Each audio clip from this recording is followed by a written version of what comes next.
meus queridos amigos, nós estamos juntos mais uma vez.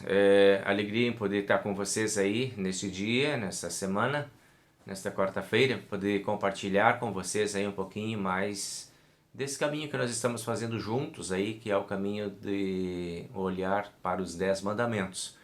Então, temos aí nos 10 mandamentos nosso código, né? Nosso código de ética, de espiritualidade, de conhecimento da lei de Deus, daquilo que Deus espera de cada um de nós.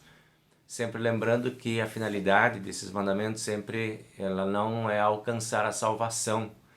Não estão aí para que nós possamos cumpri-los, né? Cabalmente, podemos através deles alcançar os benefícios aí da salvação que Deus prepara e oferece para cada um de nós. Porque a salvação é um dom gratuito de Deus, é um presente gratuito de Deus que Ele oferece para cada um de nós através da fé que nós alcançamos esse benefício, né? Jesus Cristo deixa isso pronto para nós, então não tem nada que nós possamos fazer para alcançá-lo.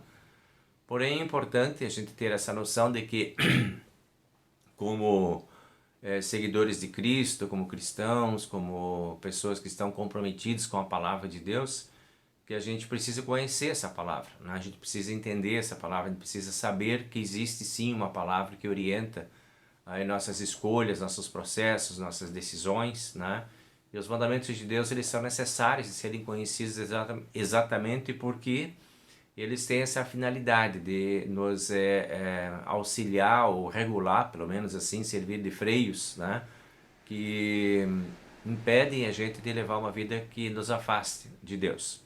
Então a finalidade que a gente tem aí dos mandamentos é bem importante a gente ter isso bem claro também para nós, né? De freio, espelho e norma de vida, né? A gente poder dar uma olhadinha na vida da gente à luz desses mandamentos, então, tipo a finalidade do espelho, né? E também a gente poder saber que tem algumas coisas que precisa parar. Esse é o freio.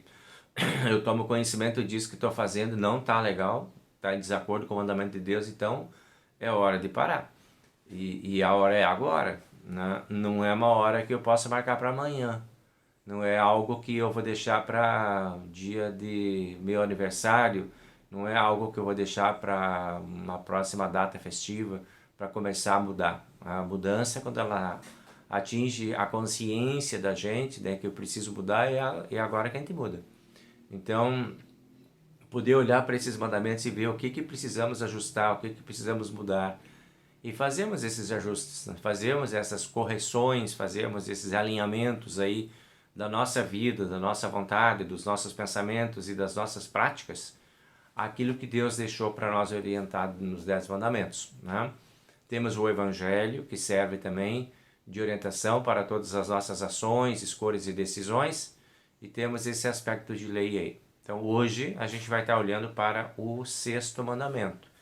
O 6º mandamento ele tem uma abordagem que refere-se à nossa sexualidade e também à nossa estrutura de família, que surge a partir do nosso exercício de sexualidade, né? Então está tudo junto aí nesse 6º mandamento. Então convido você a um breve momento de oração para depois podermos abrir o nosso catecismo. Senhor Deus e amado Pai, obrigado por esse dia, obrigado pela oportunidade de termos a Tua Palavra entre nós, obrigado por conhecermos a Tua Palavra que nos aproxima de Ti, que nos mantém ligados e conectados a Ti. Abençoa esse momento de reflexão nesta Palavra, que possamos olhar para a nossa vida à luz desses mandamentos e assim podermos procurar sempre ajustar e alinhar a nossa vida com a Tua santa vontade. Amém. Muito bem, meus amigos. Então, a gente está aí, né, na pegada do Catecismo Menor, tá? A abordagem de Martinho Lutero e aqueles comentários que tem na sequência aí do Catecismo de Martinho Lutero, que são do Dr. Heinrich Christian Schwamm. Esse é o comentarista do Catecismo Menor de Martinho Lutero. Então, ele vai trazer para nós algumas reflexões aí nesse sentido. Então, o 6º mandamento diz lá, não adulterarás. Bueno, é só isso também, né? O mandamento é curtinho, né? Aí o Lutero começa com a pergunta que significa isso. E responde, devemos amar, temer e amar a Deus e, portanto, viver uma vida casta e decente em palavras e ações, e cada qual ame e honre o seu cônjuge. Então esse é o mandamento de Deus, né? E essa é a abordagem que Martinho Lutero traz para nós também. Então a gente vai começar perguntando, já que esse mandamento está diretamente relacionado, o que é o matrimônio? Essa é a primeira pergunta que o Dr. Schwamm faz aí na sequência, na pergunta 56 do Catecismo. E ele diz ali a resposta: o matrimônio é uma união vitalícia instituída por Deus e contraída mediante esponsais legítimos entre um homem e uma mulher para uma só carne, e entre parênteses, contrato de casamento. Então, isto é a definição de matrimônio, né? Uma definição clássica de matrimônio. Nós sabemos que existem muitas coisas que a gente precisa olhar além desse texto, ou à luz dessa abordagem, no que diz respeito à situação de matrimônio, né? Hoje se discutem muitas variantes e muitas variáveis aí em relação a esse tema. Está dentro do portfólio de todos os debates, dentro das igrejas, fora das igrejas, na sociedade, né? O que é a definição de matrimônio e de casamento? É aquela união estável? É aquela união reconhecida pela lei? É aquela união abençoada na igreja? Enfim, porque praticamente hoje, num olhar geral, o casamento é algo que está quase extinto, né, das nossas práticas por aí. Os casais não têm mais aquela estrutura que nós tínhamos. Primeiramente, nós tínhamos uma estrutura que o casamento era quase um negócio, né? Era o pai que decidia, o pai que escolhia, ou a mãe, as famílias faziam acordos e os casamentos tinham que acontecer dessa forma, né? Aquilo era casamento, né? Ou era negócio, né? Então, já vem esse assunto muito antigo já, né, sendo debatido. Hoje nós temos outras práticas, né, dentro dessa nossa modernidade que estamos vivendo aí, em que as coisas são mais líquidas, né? O pessoal decide se juntar e pronto, né? E chama isso de casamento também. Então se juntam e ficam juntos. Tem os casais que se juntam e ficam juntos para a eternidade. E tem outros que se juntam, separam, juntam de novo, separa, compõem, descompõem, faz novas composições. E parece que isso está um pouco abalado, né? Essa estrutura é uma estrutura que está abalada. Então, aqui hoje não temos condições de fazer um debate profundo sobre esse assunto, né? Não é esse o nosso objetivo, agora aqui com o olhar no catecismo, porque não é tratado desse assunto aqui no catecismo.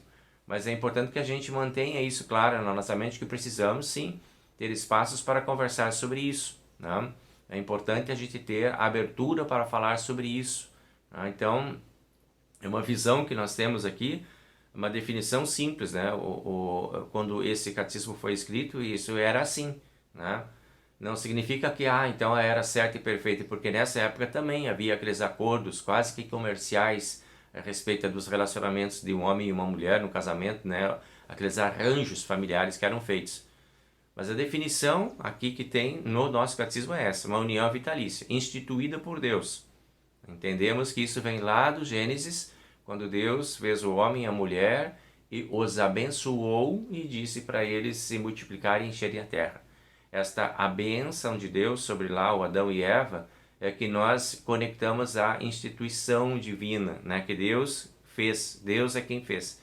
O Adão olhou, né, quando ele chegou com a Eva, olhou a Eva a primeira vez, ele teve uma expressão assim de maravilhado, né, que ele ficou, essa sim é osso dos meus ossos, carne da minha carne, ele se viu nela, né? E aí Deus disse: opa, peraí, vamos, vem cá primeiro, quero abençoar vocês primeiro. E depois que Deus abençoou, disse: então agora abençoou, e disse: agora vão e façam uso da sua sexualidade, porque foi isso que chamou a atenção quando Adão olhou para Eva, né? Que era diferente, né? E uma das diferenças que tinha era o sexo. E talvez isso despertou muito interesse na parte do Adão para ele ter aquela expressão: essa sim, né? Então, e agora, como que a gente faz quando a gente se interessa pelo outro, né? Como é que a gente vai busca a bênção de Deus? Não dispensa a bênção de Deus para o teu relacionamento, né? Busca essa presença de Deus no teu relacionamento. Faz um compromisso com Deus também em relação a outra pessoa. Isso é o casamento, né? Então hoje ainda temos dentro do nosso país, né, a prática de irmos lá no cartório, fazermos um registro dessa intenção de fazermos uma família, constituirmos uma família. Vamos lá na igreja, pedimos uma bênção, né, num cerimonial de casamento, que o pastor vai lá estar participando com a gente, trazendo a bênção de Deus. Aí temos a família, temos os amigos todos juntos, né, os padrinhos, e queremos constituir essa família com essa bênção de Deus. Ainda continuamos tendo esses hábitos, sim. Aí podemos fazer uso deles e podemos buscá-los, podemos acreditar na importância dessas práticas, né, que são práticas que nos conectam também como sociedade, como família, como cristãos, né? Estamos dentro aí dessa história. Lá em Gênesis capítulo 2, versículo 18 a 24, é o texto que ele cita aqui como instituição do matrimônio. Tá? Aí você pode dar uma olhadinha lá para ver como é que Deus trata esse assunto, né? Gênesis 2, 18 até o 24, tá? E aí ele pergunta aqui na 57, que proíbe o sexto mandamento? E ele diz, o sexto mandamento não só proíbe a quebra efetiva da promessa matrimonial, a que é chamado de adultério, como também todos os pensamentos, desejos, palavras e atos impuros e indecentes dentro e fora do casamento. Isso é o que ele entende, Martinho Lutero entende como vida casta e decente. Então, duas coisas importantes para a gente pensar. Uma é a quebra do vínculo matrimonial, da promessa feita de fidelidade. Isto chama-se adultério, né? E a outra é o tipo de vida que se leva dentro do casamento, né? Os atos, as práticas que se adotam dentro dos relacionamentos. O que se adota dentro do relacionamento de casamento é do casal, né? O que fica bem para o casal é isso que o casal pode fazer quando eles estão abençoados para isso, né? Isso deve ser fruto de um entendimento do casal, de um consentimento do casal, tanto de um quanto de outro, não pode ser imposição, impositivo. O relacionamento dentro do casamento, no que diz respeito à sexualidade, precisa ser algo de acordo entre os dois, né? Não pode ser algo de imposição da parte de um em relação ao outro, porque pode se tornar abusivo, né? Então, preservamos dentro do nosso casamento a nossa individualidade. E essa individualidade precisa ser reconhecida pelo outro. Então é importante que se tenha visão disso também no que diz respeito ao casamento, né? Para que seja preservada a relação de uma forma saudável. E aí o autor aqui ele fala sobre atitudes, outras atitudes, que não são só a quebra do vínculo matrimonial, mas as práticas diárias, né? Quais são as abordagens que a gente tem, quais são os assuntos, quais são as palavras, quais são as buscas. Hoje em dia existe muita oferta de produtos aí via internet que às vezes colocam em risco a nossa união matrimonial, né? O pessoal vende muita coisa por aí no que diz respeito à sexualidade, à promiscuidade das relações, à prostituição, e tudo isso pode contaminar o casamento e a relação de um casal, né?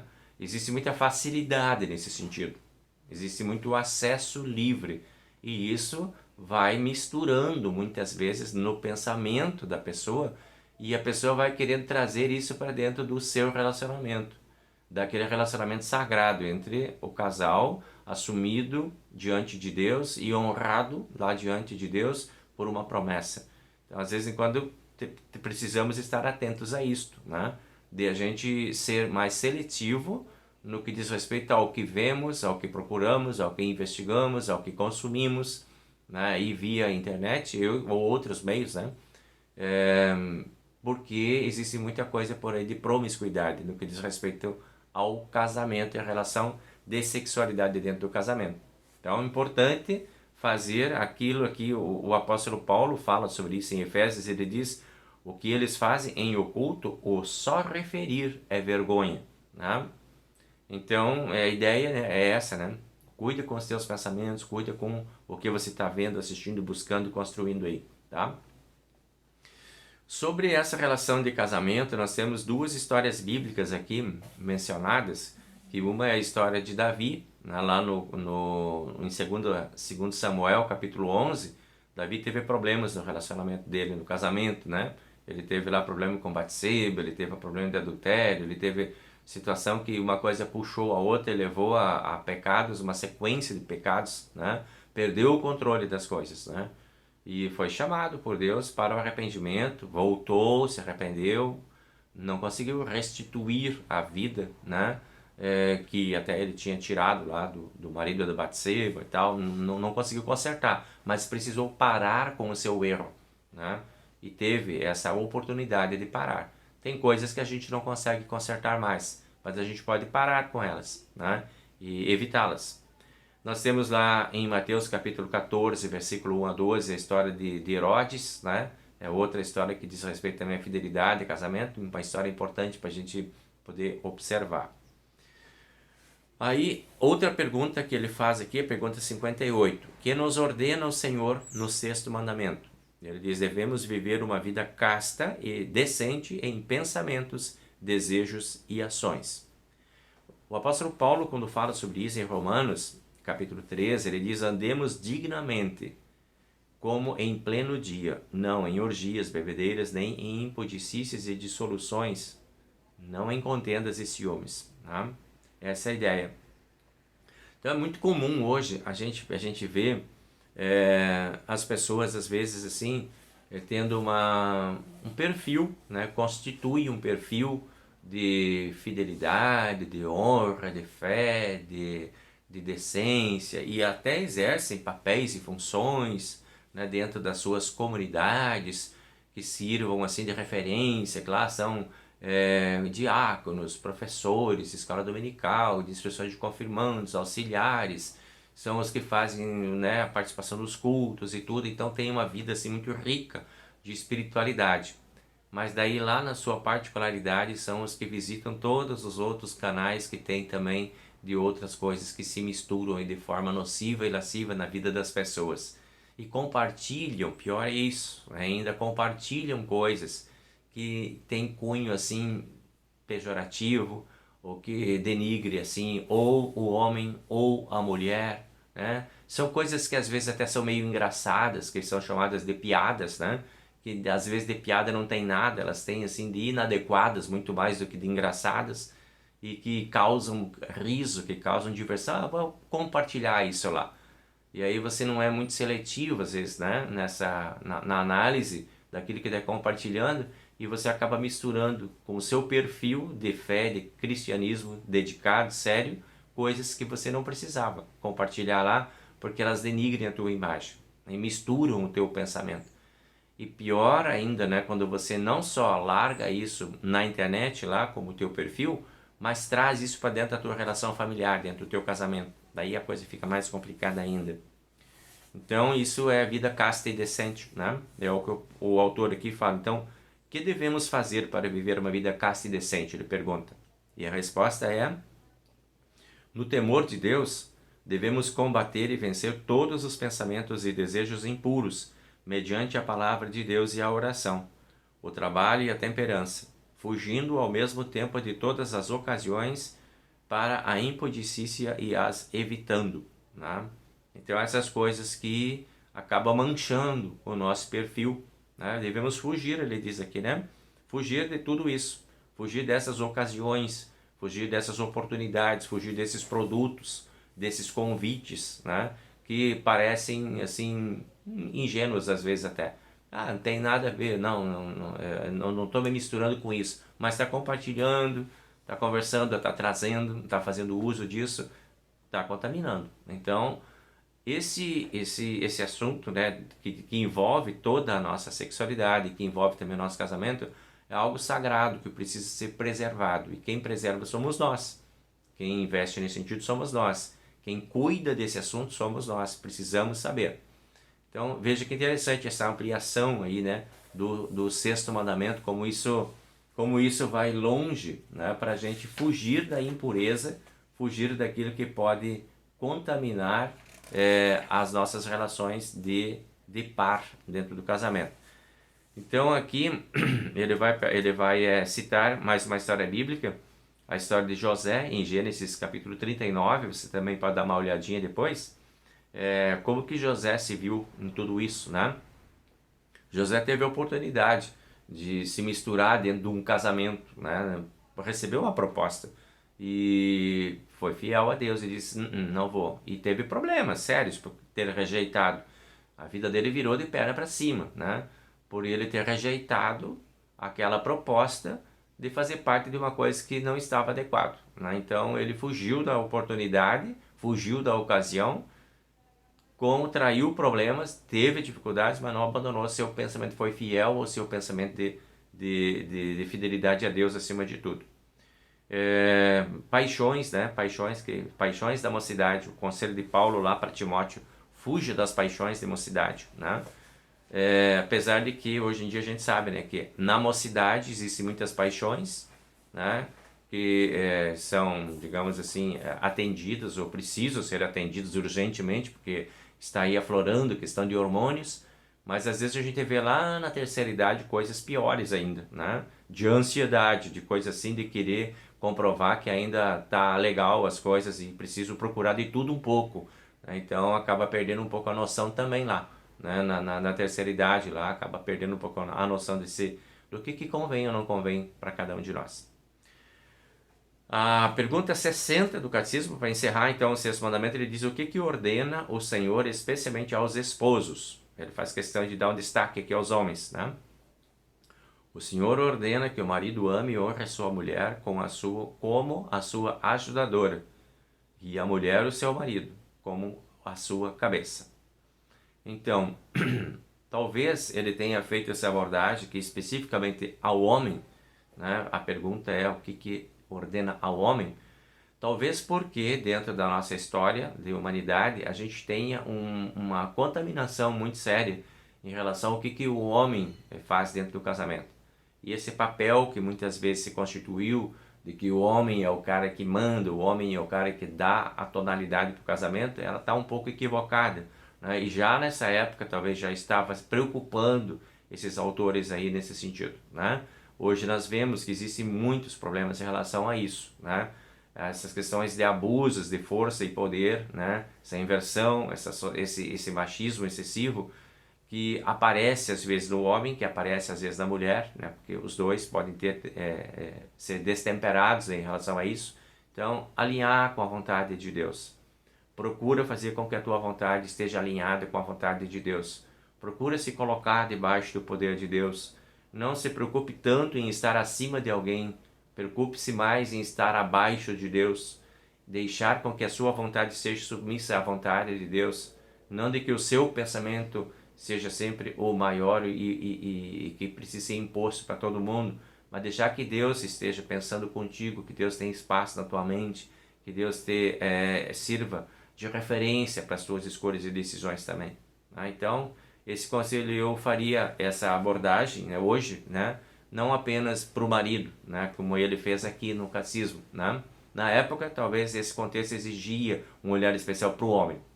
Eu acho que hoje o olhar tem que ser para o homem e para a mulher, porque existe abuso dos dois lados, né? Existe destempero nos dois lados. Então, é importante que os dois, e eu acho que aí o apóstolo Paulo, ele começa essa abordagem, dá no texto que ele vai tratar no Novo Testamento lá de Efésios, ele diz: primeiro é importante que o casal se veja debaixo da autoridade de Deus, né? Se sujeitem a Cristo.